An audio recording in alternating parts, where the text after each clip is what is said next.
책에 소개된 가짜 유유 사건은 조선시대 명종부터 선조대에 걸쳐 일어났던 실제 사건입니다. 한 청년의 가출로 인해 사형과 자살, 고문사로 모두 6명이 목숨을 잃고 한 집안이 풍비박산나는 커다란 비극이었습니다. 과연 이 청년은 왜 가출했으며 가짜 유유 사건은 어떻게 진행되었을까요? 대구에 사는 양반 유예원에게는 아들 넷과 딸 셋이 있었습니다. 아들의 이름은 유치, 유유, 유연, 유사였는데 장남 유치와 막내 유사는 이 사건 전에 이미 사망했고 사건의 주인공인 둘째 유유는 백 씨와 결혼했지만 3년간 아이가 없이 지내다가 어느 날 가출을 하고 돌아오지 않았습니다. 첫째 형님이 죽고 둘째 형님이 사라지자 유유보다 12살 아래의 동생 유연이 장남 역할을 떠맡게 됩니다. 유유가 집을 나가고 4년 뒤에 유연의 매형인 이재가 유연에게 편지를 보내 해주에 최은규라는 사람이 살고 있는데 아무래도 집 나간 내 형 유유인 것 같다는 소식을 전합니다. 유연은 깜짝 놀라 노비를 해주로 보내 형님을 모셔오려고 했지만 심부름을 갔던 노비들의 말이 서로 달랐습니다. 어떤 노비는 유유가 아니라고 하고 어떤 노비는 유유인 것도 같다고 한 거죠. 그러는 사이에 최은규가 서울에 와서 매형인 이재를 만납니다. 이재는 최은규가 유유가 맞다고 판단하고 다시 유연에게 형을 데려가라고 하는데요. 결국 유연이 직접 서울에 와서 최은규와 함께 대구로 내려갔는데 가는 도중에 아무래도 형이 아니라고 판단하고 그를 대구 관아에 넘기고 사기 혐의로 고소를 합니다. 그런데 대구부에서 조사를 받던 최은규가 도망을 갔고 사건은 최은규가 가짜 행세를 해서 재산을 가로채려다가 실패한 사기 미수 사건으로 끝나는가 했습니다. 그때 유유의 아내 백 씨가 시동생인 유연을 고소하고 나서면서 사건이 커집니다. 동생이 장남의 지위와 재산을 가로챌 목적으로 형을 살해했다는 것이었죠. 결국 사건은 서울 의금부로 올라갔고 거기서 유연은 고문을 견디다 못해 자신이 형을 죽였다고 자백을 하고 맙니다. 그렇게 해서 유연은 사형을 당하고 사건은 형제 간의 재산을 노린 살인 사건으로 종결되었습니다. 그런데 이번에는 동생에 의해 죽은 것으로 되어 있던 진짜 유유가 나타납니다. 사건에 대한 재조사가 이루어졌고 그동안 숨어 지내던 최은규도 체포되어 서울로 압송되는데 중간에 그만 자살해버립니다. 그런데 같이 체포된 최은규의 처가 이 모든 일이 유유 형제의 매형인 이재가 꾸민 것이라고 실토했고 범인으로 몰린 이재가 고문 끝에 목숨을 잃으면서 사건은 종결됩니다. 오늘 이야기는 조선왕조실록에도 기록되어 있습니다. 유연을 처형했던 1564년의 명종실록과 이재가 죽은 다음해인 1580년 선조실록의 말입니다. 그만큼 국가적으로 관심을 끈 사건이었다고 할 수 있습니다. 하지만 실록 말고도 이 사건에 대해서 기록한 두 편의 글이 더 있습니다. 그런데 이 두 글은 같은 사건을 보는 관점이 전혀 다릅니다. 먼저 이항복의 유연전은 사건이 종결된 대로 이재가 주범이라는 입장인데요. 이항복은 유연의 처 이씨의 주장을 토대로 유연의 억울한 죽음을 알리고 그 억울한 죽음을 가져온 조선의 사법제도에 대해 반성하는 계기로 삼고자 했습니다. 유유 사건을 다룬 또 한편의 글은 권득기의 이생 송원록입니다. 이생의 원통함을 하소연하는 글이라는 뜻입니다. 여기서 이생은 이시생을 가진 선비라는 뜻인데요. 이제의 아들들이 아버지의 억울함을 밝히려고 백방으로 노력하다가 권득기라는 선비에게 부탁해서 지은 것인데요. 유연의 죽음이 억울한 것은 맞지만 이제가 기획한 것은 절대로 아니라는 시각에서 쓰인 글입니다. 저자인 강명관 교수는 상반된 두 기록을 능수능란하게 대조해 가면서 사건을 재구성하고 있습니다만 기본적으로 이제를 변호한 이생 송원록의 주장을 받아들이는 입장에 섭니다. 이제가 주범이 아니라는 거죠. 저자는 유유의 부인 백씨에게 주목합니다. 그래서 책 이름이 가짜 남편 만들기 1564년 백씨 부인의 생존 전략인 거죠. 범인이 책 제목에 이미 밝혀져 스포일러가 되고 있는 셈입니다. 그런데도 재밌습니다. 이제는 1564년 초사에서 이렇게 말했다. 애초 신이 유유를 찾아간 것이 아니고 유유가 신의 집에 온 것인데 생김새가 이미 변하여 처음에는 알아보지 못했습니다.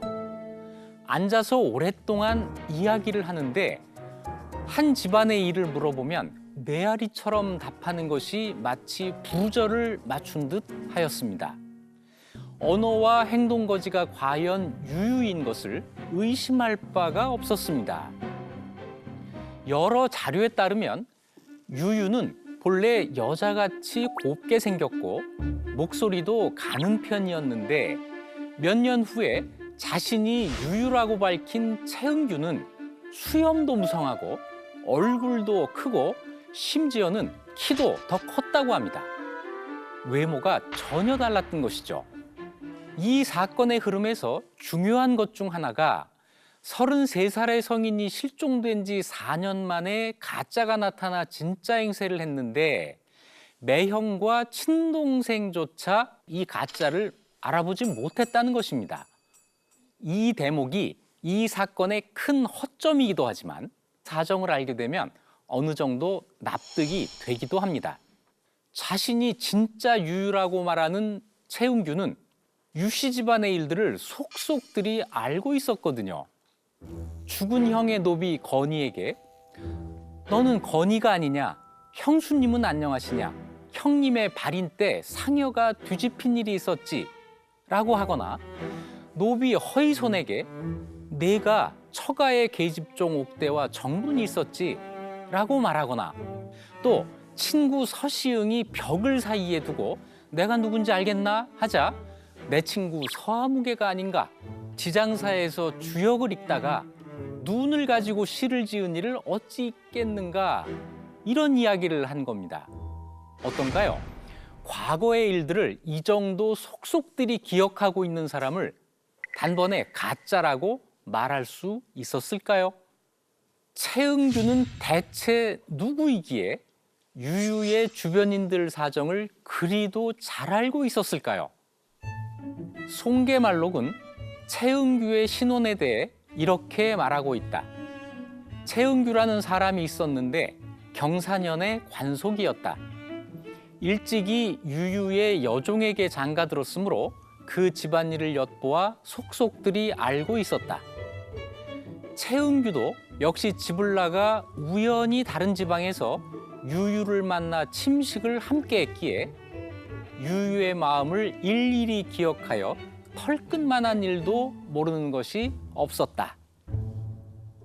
저자는 채은규가 유씨 집안의 여종의 남편이었고 우연히 함경도에서 가출한 유유를 만나 사정을 듣고는 그가 다시 고향으로 돌아갈 수 없는 처지임을 간파하고는 대담하게 그럼 내가 그 행세를 해서 재산을 받아볼까? 라는 생각을 하고 사기를 계획했던 것이라고 추측합니다. 하지만 저자는 그것만으로는 이 정도 대담한 계획을 세우기에 부족했을 것으로 보고 유 씨 집안에 조력자가 있었을 것으로 추정합니다.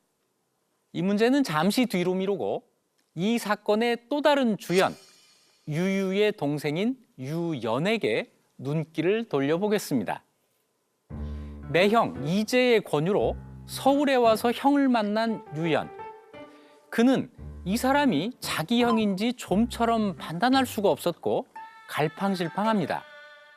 외모는 영 아닌데 하는 말은 영락없는 형이었기 때문이죠.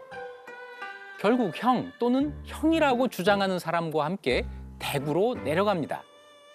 열흘 동안 동행하며 최은규가 가짜라는 확신을 얻은 유연은 마침내 최은규를 관청에 고발합니다. 대구부에서는 유유를 알만한 같은 마을 사람들과 친척들을 불러 모아놓고 진짜인지 가짜인지를 판정하고자 했는데 어떤 이는 진짜라고 하고 어떤 이는 가짜라고 해서 진위 여부를 가리기가 힘들었습니다. 이때 유유의 부인 백 씨가 유연이 최은규를 묶어서 대구부로 넘겼다는 소식을 전해 듣고는 내가 그를 만나지 못하게 하는 것은 무슨 마음에서 그러는 것인가? 라며 항의했습니다. 유연이 대구집에 도착하자 백 씨와의 갈등이 시작되었다. 유연은 형수님이 이놈을 보고자 하신다면 길 가는 사람을 죄다 끌고 올 수도 있습니다. 라고 말했다.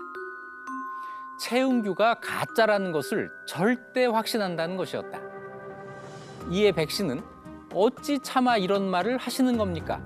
단부는 도련님 앞에서 차라리 죽으렵니다 하고 즉시 마루 아래로 몸을 던졌다. 유연과 백 씨의 갈등이 폭발하기 시작했던 것이다. 여기서 중요한 사실은 백 씨가 아직 최은규를 만나지 않았다는 점인데요. 오랫동안 남편을 기다리던 백 씨 부인은 이재의 집에 유유가 왔다는 소식을 듣자 곧장 편지와 버선을 보냈었습니다. 그리고 그 후 몇 번 더 서신을 주고받긴 했지만 두 사람은 아직 얼굴을 마주한 적은 없습니다. 그런데도 최은규가 남편이라고 믿고 있었고 그래서 시동생 유연과 다투게 되었던 것이죠.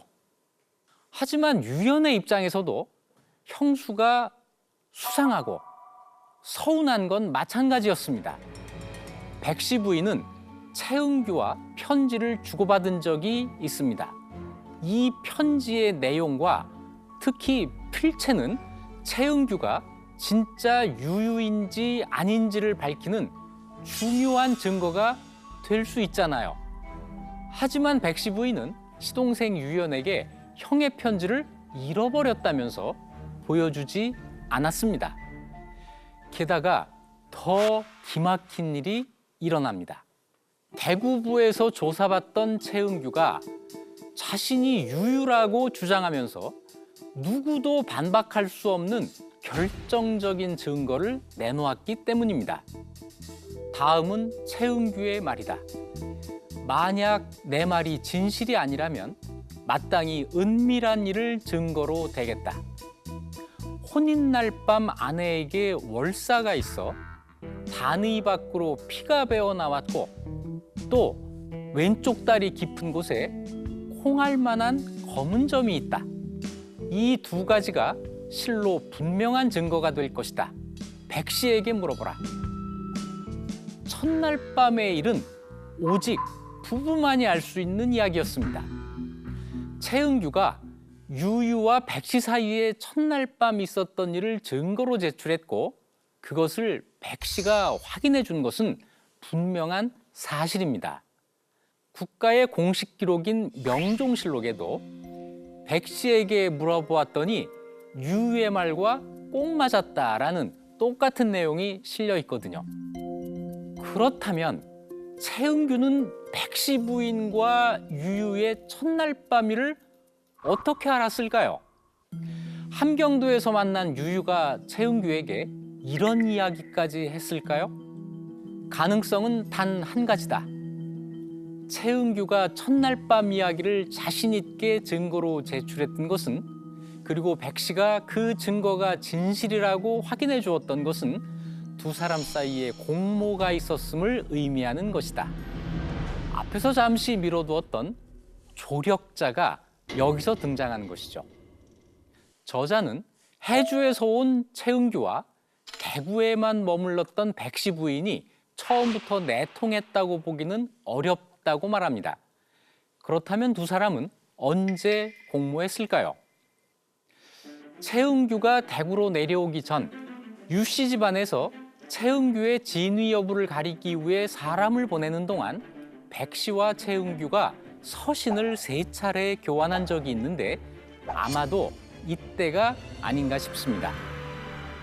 그런데 의문이 드는 것이 백 씨가 미리 내통했던 사이도 아닌 최은규와 단순 서신만으로 어떻게 이렇게 큰 일을 꾸밀 수 있었으며 대체 왜 이런 일을 벌였을까 하는 것이죠. 이 사건을 백 씨의 눈으로 볼까요? 백 씨는 남편이 집을 나갔을 때 나이는 아마 30대 초반, 신부는 양반, 그리고 자식은 없었습니다. 남편의 가출로 인해 백 씨의 입장은 더할 수 없이 난처해졌는데요. 조선에서 남편 없는 여성이 살기란 만만치가 않은 일이었거든요. 백 씨는 어떻게든 유 씨 집안에서 살 방법을 찾아야만 했습니다. 백 씨는 사건의 중심에 있는 사람이었다. 최은규가 진짜 유유로 받아들여질 경우 가장 큰 이익을 보는 사람은 백 씨였다. 자신의 새 남편 최은규는 적장자의 지위와 봉사권 및 재산을 갖게 될 것이었다. 어떻게 보면 유유 사건은 남편과 자식이 없는 여성이 살아남기 위해 기획한 처절한 생존 전략일 수도 있다.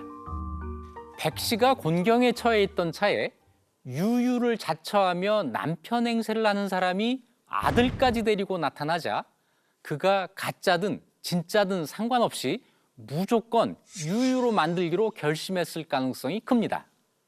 편지로 이런 내용을 사전에 공모하고 최은규가 대구부에서 가짜임이 밝혀질 위기에 처하자 부부가 아니고서는 알 수 없는 내용을 확인해 주면서 최은규를 변호했던 것이죠. 최은규와 백 씨 중 누가 먼저 사기극을 제안했는지는 분명하지 않지만 백 씨에게는 그것을 제안할 충분한 동기가 있었고 최은규 역시 성공하기만 하면 어엿한 양반으로 신분을 상승시킬 수 있었을 테니 두 사람의 이해관계가 맞아떨어졌던 것입니다.